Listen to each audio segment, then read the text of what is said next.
Ladies and gentlemen, welcome back to the channel. Here we go. This is part 2 of our look at our night interior commercial. Let's go. If you haven't seen the first installment of this series, the link will be in the description below. If you like this kind of content, you want to support the channel, Patreon is the spot to do it.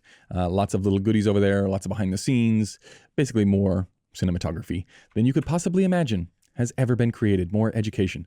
Okay, so what we're looking at is we went through all of the storyboards, all of the initial storyboards that happened from the director. They've sold these onto the agency and the production company. This is what everyone is working off of as we find the location and start to dial in what's going to happen on the tech recce. So now let's go to the actual location. Let's go to see what we are actually going to be working with. And yes, ladies and gentlemen, you see the same thing that I see. All right, I get these pictures. They put them in Dropbox. They say, hey, Patrick, what do you think of this location? This is the go location. Sometimes you get an opportunity to say, ooh, maybe I don't really like that location. Like, is there another option? Sometimes. Other times they say, hey, we got to do 6 ads in 2 days. This works for a bunch of them, and it works for on a whole bunch of other levels. It works for parking. It works for the mood for, I don't know, 4 out of the 6 commercials. Can you make it work for this one? I would say our location here, first thought, is for a nighttime interior commercial. It's not a complete and utter disaster, but there are a lot of red flags. Okay, if we were only going to shoot 1 commercial in a day and it was going to be a night interior at this specific location, I would say, can we please find something else? Why? White walls everywhere. White walls and nighttime is very, very hard. Right? For the reason that I explained in the last video, you're trying to create pools of light. White reflects everything as much as possible. And when you're doing really wide shots, like, let's go down here, something like this, shot 12, this wide, we're going to be trying to like place cracks somewhere in the frame. We're going to be maybe have a porch light outside as they exit. But we need to get some level. Remember, there's like parents over here sitting on the sofa as well. We're going to have to get some level from above or some level from off camera over here. And any amount of spill that's hitting these walls is just going to light up the entire thing. There's just going to be crazy, crazy, crazy amounts of ambient. And we don't want to be fighting ambient, especially when the point of control in a scene, if you don't know what a point of control is, cinematographers, I guess this is the way that I do it. You're always looking for what you can't control, because then you have to set all of your levels to what you can't control. That's how you overcome problems on location, is you set to what you can't control. If you want I don't know, if you're looking at a daytime interior and you can't do anything about the window, you have to set your exposure to the window to make the window look like how you want it to look. Then you bring in all of your light to balance out the levels. Here, we can control everything. It's a nighttime interior shot. We don't even want to see outside, right? Because immediately, again, if we're looking at location photos, if we're looking at location photos, here, they have these blinds. These are not cinematographer-friendly blinds. In fact, I would say that these are almost the worst blinds that you can have for cinematography. They're not that nice on camera, and they don't really offer anything in terms of lighting. What you can do with these blinds, what do they call these? Are these Romans? Always forget. But you can see them here, right? This particular style. If you don't want to do curtains and shears, what you can do is you can twist these so they're all facing down and then uplight them, right? That's more of like an inner city look. Like if you're going to do a New York loft or something, maybe you would light from below with like a sodium vapor look. You're probably not going to moonlight these particular blinds. So already bad, but we're going to put curtains and shears on these, right? That's the first question I'm asking. Can we get curtains and can we get shears on all of the windows? Why? Because it's easy depth. I know I can just put a little tiny source out there. So imagine if all of these are covered curtains and shears. Now I can set the amount of level in the room to anything that I want. Whatever lights we bring in, we're never going to be underpowered, right? We're always going to have way too much level. And white walls, not good for creating shape. Also, like if we think about what are some of the other pros here what are the pros of the location? What are the good things? The good things are, if we come down to this view down here, let's see this. The good thing is it's quite a large location, right? Like the sofa over here on the wall, which we're going to imagine that the parents are sitting there. let's come back to our boards just in case you haven't seen the first video. We've got two main locations. We've got parents sitting on a sofa, and then we've got kids getting ready in the kitchen. Okay, so if we come back over here, let's do this. Kids over here getting ready, parents sitting down over here. Okay, kids, parents. So good things. It's quite a large location. Like there's lots of room over here that we never see, right? Because our angle on the parents is going to be like that, and our angle on the kids is going to be that way, and angle on the parents is going to be that way. So we have all of this real estate to work with to bring in whatever lighting we're going to be doing from the ground. If we are going to do any from the ground, we've got quite a large footprint. Nice. But just look at the footprint. Remember, because we're crunched for time, we're not going to be able to perfectly place everything and move everything around for every single shot, which means we're probably going to have to set the lighting for the wide this way, set the lighting for the wide this way, and then never move it. So that gives us this area where we can set this stuff up. This area to set up stuff for this wide means we're going to be quite far, like this is the distance, okay? Quite far from the parents, and we're really far from the kids. So if we're really far, what ends up happening is the light then goes everywhere. And if it goes against the walls, those light up like a Christmas tree and it looks like daytime. This is going to be the challenge. Can we paint these walls? Do we have to have this location? I guess another pro is that up here, there are these beams.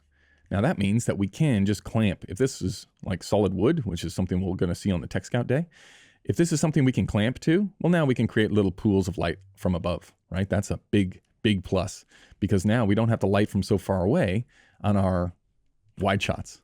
And if we come to the reverse facing, it's like, again, we've got 1 window, 2 windows, 3 windows, 4 windows in this wide, plus a window in the door over here. That's lots of areas to create color contrast and to create lighting contrast. Because remember, we're trying to salt and pepper the frame. So have light, have dark, have light, have dark, have light, have dark. I know that if I'm going for a nighttime interior and I'm going to be, number one, be placing lots of practicals, right? Like let's place a prac there. We'll have a prac maybe on the edge of this. This is a table here. Maybe we'll have a prac here. And then maybe we'll have a prac, like a standing prac next to the sofa over here. Prac in the middle here. Okay. So now I know I've got light. I'll have light coming through here. I'll have light out the windows. That's a lot of opportunity to get in contrast. Already good. Already a positive. Main negative, though, real big negative is, man, those white walls are going to kill us. If this was also a low ceiling, it'd be even worse. Luckily, it's a pretty high ceiling, so we can take advantage of those overhead shots. Okay, now that we have seen the location, and we've seen the pros and cons, we've looked at the storyboards. Now what we're going to do is we're going to go on, we were lucky enough to have a rehearsal day on this. So that meant that me, myself, the director, and the talent could go to the location, which is a rare treat. Go to the location the day before without any stress of any of the other crew members standing around or any time crunch, and just have the whole day to walk through all of the scenes and figure out how are we going to translate the wish list of shots to realistically what we can get on the day. Okay? And we're going to do that by using Artemis. Artemis is our best friend. So now let's come to the photo boards. First up is going to be our wide shot. We need to see all 4 people, and we need to set the action. Okay? So we've got, you can see, again, our angle. If you think back to our location, this angle already, like this gives me quite a bit of room. This one gives me significantly less room. So I'd much rather be, if I'm choosing options for how are we going to get all 4 people in the same shot. This over here, this doesn't really tell us much, right? This doesn't tell us, can we zoom in? Yeah. This area, this doesn't tell me much about the scene or anything. It's like, it all seems like, if I'm going for preference, it all seems like the story can be told here. We've got brother and sister getting ready to go out, mom and dad watching TV on the sofa. Okay? And if I can sell this to the director, what that means is then I can move the lighting way closer. And especially if we have white walls, closer, better. Get the stuff, I want the lamp or the diffusion or the grid, keeping the diffusion from spilling everywhere. I want it just out of the frame. I need it just out of the frame. I want maximum control. So I would much rather be selling this shot, the 75 versus the 50. So longer lens, more compression. Again, the only way that we can get away with a 75 millimeter anamorphic inside is that it's a really big room, right? We come back to our location picture. It's a huge room, which means I have lots of real estate to be able to move the camera all the way back to the back wall and really compress that space. So you've got one angle. Now, already you can see the problem. Oh, hopefully you can see the problem, right? Think back to the first video in that this is an office scene. And an office scene means we have two people facing each other, or the lead, the talent facing each other. See dad facing this way, kids facing this way, okay?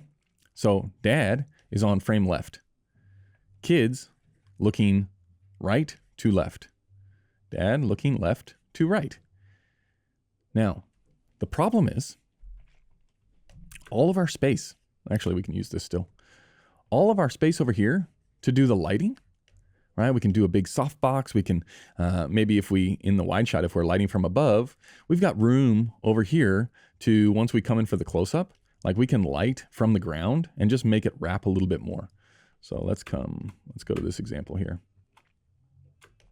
So here, we can take what we were lighting from above in the wide shot, if we have to light from above, now we can wrap it from the ground. Do you see the problem though? The problem is that we are lighting from the near side, which means this is all going to get really, really flat, and there's going to be very little darkness on his face. In an ideal world, again, let's come down here so we can see it even better. In an ideal world, this is the money shot of the ad, right? The dad's delivery to the children. We need this to look good. It's going to occupy the most amount of time on screen. This is it, the big emotional payoff. This is the shot we have to make look awesome. I don't want to be shooting, I don't want to be pushing level at him this way because it's going to flatten off and not be nice. If I'm going to sell really dark and really down in the shots in a white walled space, I need maximum shadow on his face. And how do I do that? I get level this way. I have to be shooting into the shadow, right? So this has all got to be shadow. This has all got to be light. How am I going to do that when all of our room to light is over here? Aha. This is where we come up with solutions on the day, okay? You see this here, this little gap, this doorway to the other room over there. This is our little cheat. This is our saving grace. This is where we go, I thought I was cooked and I thought it was going to be an absolute bomb of a experience, but no, we can save it. How are we going to save it? In this room over here, we're going to place all of our lights for lighting up dad, right? Because I know, off a scene, I want to be on the shadow side. So I'm not going to use this level at all. I'm not going to use any of this room to light that we thought about in the location. I'm not going to use any of it. Cancel it all. Now I need to figure out how I'm going to light from the shadow side. Easiest way to light from the shadow side, especially night interior, is to sell off the fake practical. So the sofa here, that's just plonked here, it doesn't have to go there, right? We can move it way down the wall. So if we come, can we come any closer? If we move this sofa down the wall, like shuffle it, shuffle it, shuffle it, right to the end. And at the end, we're going to place a standing practical, okay? So the prac will actually be in the shot looking this way. And then in here, we're going to set up all of our nice soft lighting to make this shot look great. All of the level is going to come from this way. That's going to be the money play. That's what saves us. One decision, which comes from office. Want to be on the shadow side? Let's find a way that we can get on the shadow side. Let's move the sofa down here. Let's light from this big ass giant space over here. That's going to give us the look. This is all done without talking to the crew, without talking to anybody else. This is the one thing where, 90% of the day when you're on set, you're sitting around doing nothing. Thinking about the next job. Because you've already done all this work ahead of time. You've already done the prep to go, aha, this is how we're actually going to make this work. Now, what does that mean? Then we need to think of consequences. Okay, that means for here, I don't really want all the light coming this way. For her, maybe for him it would be okay, but we need some amount of fill back in on her. Okay, because imagine that we've got a prac over here. It works for dad when he stands up, but we're going to need a little bit of level over here to sell this shot, but we're also going to need to see her face. So we need a solution to push a little bit of soft light this way to see their faces. Okay, so I am, and now it might not be the key light, but I am going to need some sort of source over here. But again, because we have the space, that's all right. I know I'm going to need, if I'm going into the tech recce now, I need, let's walk through it. You're walking through the tech recce. You say to the production designer, please, can I have a standing prac here? Can I have another prac over here? I'm going to need either something that can go here or something that can go edge of frame over here if we end up seeing this wide, even though you probably won't, but I might want to just edge it into the frame. So I need 1, 2, 3 pracs. I need to see the shades beforehand. I definitely want to see the quality of the shade beforehand. And then let's see, if we've got parents sitting on the sofa first, we're going to need a solution to light them. So that'll come from over here. Then we're going to maybe come something from above. We're going to have to light through each window. So all the windows have to be taken care of. I need treatment on all of the windows, which is curtains and shears. And then we need to come up with some lighting solution through this room, okay? And this is the view from this room. So looking at this kitchen table, that's this here. Okay, so that's how much space, quite a bit of space, enough that it's going to be possible to make this work. Okay, so that is our initial setup. That's our plan going in. In the next video, we're going to go through and see what that actually ends up looking like. Like, how does it look like on the day when we get there? What are the problems that we have to face? What are the things we have to change on the day? What are the conversations that we have to have? Hopefully now you're seeing this all come together and you're seeing all of the work that we're doing here is going to pay off when we get on set, and we can just sit there and say, oof, I made a big mistake by okaying this location, or I made a big mistake in saying that we could get this done in 30 minutes when it's actually going to take an hour. Those are the things we're going to be looking at in the next video. Many thanks, and we will see you in the next one. Goodbye.